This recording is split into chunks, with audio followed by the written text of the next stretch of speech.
Please don't make a judgment until the end because things take a crazy turn. I, female 17, live with my mom and my little brother. 6 months ago, my mom moved in with her new boyfriend. Let's call him David. David is short-tempered, loud, obnoxious, and an overall freeloader. When my mom first moved him in, she told him he would need to pitch in. These are things that everybody in the house does, even my little brother who's only 8. I myself take care of the kitchen, the main bathroom, my bathroom, and the living room. Additionally, I contribute about $500 a month towards bills. I've never minded this much because my mom works tirelessly every day and has long shifts at the hospital. Despite that, she doesn't earn much, so I decided to take over our phone bill, and the rest of the money goes towards food for the house. I graduated from high school early in June 2022 and decided to take a gap year before college to save up and help out more so my mom could stabilize her situation. Everything was going well until David moved in. David claims to be self-employed, doing Uber for about 3 hours a day at most. The rest of his day is spent in front of the TV, driving up the electric bill. However, it's not enough for David to add more bills. He doesn't participate in paying them. He selfishly eats and drinks everything in the fridge, and whenever confronted, he dismissively says, "It's just food. One of you can go out and get more." As if that wasn't enough, David never cleans up after himself. He leaves the refrigerator open, spills things on the floor or counters, and simply doesn't pick up after himself. He leaves plates of food on the couch or by the window, and I've even found cups in the bathroom. It's not only his unsanitary living habits, his personality matches it. David is consistently rude to my little brother, yelling at him for innocuous kid things like laughing too loudly at the TV or struggling with homework. He's even gone as far as saying, "If it were up to me, I would beat him every time he does that." I quickly remind David that it's not up to him, trying to get that thought out of his head. But apparently, it doesn't register with him. Last Saturday, my brother and I were doing arts and crafts at the table, as we usually do over the weekend, since I don't work during that time. We were making slime that day because he had done well on a math test and wanted to try it. While he was playing with the slime, some of it accidentally got on his clothes. It wasn't a big deal since it's just Elmer's glue and detergent. I went to the bathroom to get a washcloth to wipe it off as best as I could before putting it in the wash. Suddenly, I heard a loud clapping noise followed by my little brother's blood-curdling scream. Alarmed, I grabbed my pepper spray and rushed in to see what had happened. To my shock, David had slapped my brother across the face upon seeing the slime on his shirt. I entered the scene with David berating my brother, and I was completely horrified. I picked up my brother and carried him to my room, trying to calm him and ensure he was okay. David followed us, still yelling, so I used my pepper spray on him while ordering him to leave my house. After he was out, I secured the house, locked everything, tossed his belongings out of the window, and immediately called my mom. Her response to the situation astounded me. While she acknowledged that David was wrong to slap my brother, she believed I had gone too far and might have ruined her relationship with David. This sentence alone makes me think she's jeopardized my relationship with her. My little brother and I are still shaken up. It seems she plans on moving David back in, and I'm lost about what to do. Did I worsen the situation? What's the best course of action? Am I the idiot? Now, for a few comments before the update. Comment 1. Holy poop. Call the police and report him for assaulting your brother. Do this ASAP. Then get an order of protection against him for threatening you. You likely won't be able to do it for your brother. Your mother, who is obviously an idiot, will have a much harder time moving him back in with a protection order in place. In care like this, calling Child Protective Services is usually unavoidable. You can get out of the house and likely take care of yourself, but with the way you describe this situation, I have a feeling that you won't leave and abandon your brother. Please get the police involved. If there is a family member he and you can stay with, that would be great, but anything is better than the hellhole you described. Your mom will likely regret this whole thing too late. This situation sucks. Then the original poster responded with, "We don't really have any other immediate family. I have my dad, however, me and my brother have different fathers. I know my dad would be okay with it, but I'm not sure my mom will let me take my brother, and I'm afraid by getting the police involved we could get separated." Comment 2. Right now, take photos of your brother's face showing where he was hit. Record a video of him describing what happened. Send them to your mom. Once she's seen that if she still wants to patch things up with David, you have to go to the cops. No choice here. Then the original poster responded with, "This happened on Saturday. I did take pictures of my brother's face when it first happened, and the bruise is still visibly there. My mom has seen it at this point multiple times. His eye is still kind of swollen, and it is visibly black and blue." Comment 3. Run. Not the idiot. He will be worse next time. I would threaten that if he moves back in, that you will stop paying for bills and that the police will be notified. She doesn't have the time to deal with any of it, will likely side with you, and he won't let you pepper spray him a second time. Now, for the update. And if you're enjoying the video, hit that like button. First and foremost, I'd like to express my gratitude to all the wonderful people who offered advice and validated my feelings in this situation.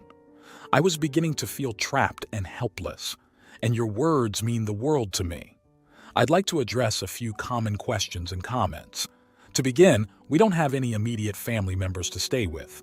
My mom is estranged from her family due to a traumatic incident when she was young. Even if I could reach out to them, it likely wouldn't be a safe option.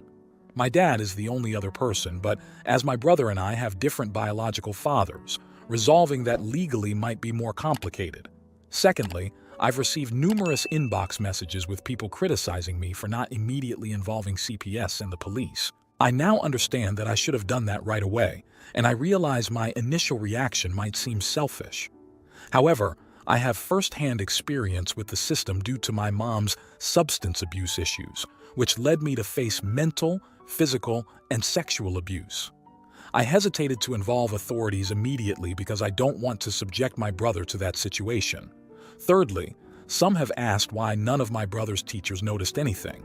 School hasn't resumed yet, and my brother is attending a camp that caters to kids with conditions like autism or ADHD, helping them transition smoothly into school. My brother is autistic but highly functional, and he has ADHD. Since David is authorized to pick up my brother from camp, I've taken time off work this week to be with my brother, not wanting to risk anything while my mom is unwilling to remove David from the list. I want to make it clear that I'm not trying to cover for my mom or David in any way. Update. Early this morning, I left my brother with a friend, hoping that by the time I pick him up tonight, things will be resolved. When I got home around 7 a.m., I called my dad to fill him in on the situation. He suspects my mom might be using drugs again, as that's the only explanation he finds plausible for her behavior. I blame myself for not noticing the signs: spoons in the bathroom, nosebleeds, and her behavior. It feels foolish not to have considered this possibility given her history. My dad offered my brother and me a place to stay, and he believes my mom is taking drugs again. She confessed to it when confronted, and she also admitted that David was involved. I made it clear to my mom that my brother and I will be staying with my father from now on. I won't be unknowingly supporting her or her drug habits any longer. We had a heated argument and she left the house. At this point, it doesn't matter if she brings David back. My brother isn't safe around her either. Regardless, my brother and I are leaving. I have photos of my brother's face from when the incident occurred, and I'm heading to the precinct. This summarizes everything that's transpired thus far. I apologize if it's not a substantial update, but I'll keep everyone informed of developments. Once again, thank you to everyone for the invaluable advice. Comment 1. Thank you for updating us. And huge congratulations in the amazing way you have handled things and protected your brother. Keep at it, and you are amazing. Then the original poster responded with, "Thank you for listening to my story. I really appreciate all the support." Comment 2. Okay, here's a thought that might not sit well with a lot of you, but hear me out. It's clear David is not a good guy, and what he did is awful, no doubts there. But based on the update, it seems like your mom is struggling with a lot more than we initially understood. Drugs can make people act out of character, and it's possible she's in a vulnerable spot, which makes it easier for someone like David to manipulate the situation. Not saying what you did with the pepper spray wasn't justified, but maybe she's so deep in her own problems that she can't see what's happening clearly. It doesn't excuse her actions, but it adds a layer of understanding. Maybe she's just trying to grasp some happiness and, in her drugged state, thinks David is it. Your mom needs serious help, and while your reaction was protective, it's crucial that she gets the proper intervention, or this cycle might just continue. Comment 3. I hope that you and your brother will be safe and happy with your father. And it sucks that your mom chose this path, but I think you know who her main priority is, period. Please don't go back with her in the future because this will probably be an ongoing cycle. Best of wishes to you and your little brother. He might have trash bio parents, but he has an amazing person like you in his life. Now, for the next story. Am I the idiot for wanting to end my relationship and not go to couples therapy? So I, male 39, have been thinking it's time to end my relationship with my female 33 girlfriend. We have known each other for 5 years and have been living together for the last couple. We still have a lease till the end of the year, but things have spiraled. She physically and violently attacked me a week ago, left bruises, bite marks, cuts, etc. when she decided to go through my phone, not the first time, and I had text messages to a female employee where we joked about non-work-related items and she felt it was out of line.